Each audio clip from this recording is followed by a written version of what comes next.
My name is Akintola Ramat. I was part of DjangoGirls Cape Coast. Yeah.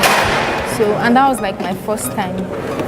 I wasn't able to finish my blog then, but after the program, I went home and I went ahead to work on my blog. I'm still not done with it. So I wanted to register for DjangoGirls Ho, but I was like, since I have the tutorial already, I can just work on it. But I still want to be a part of the program, the DjangoGirls community. So I decided to come for the program, the DjangoGirls Ho.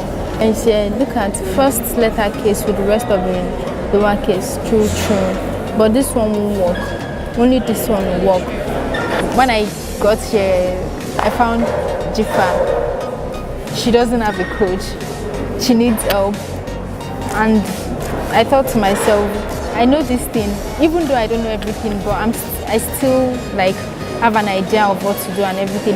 And I decided to help. And I noticed since I've been teaching her some things, we've been working on things together. We've even been trying things that even I didn't try myself. And it's been awesome.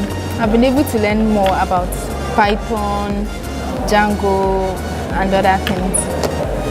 Thank you.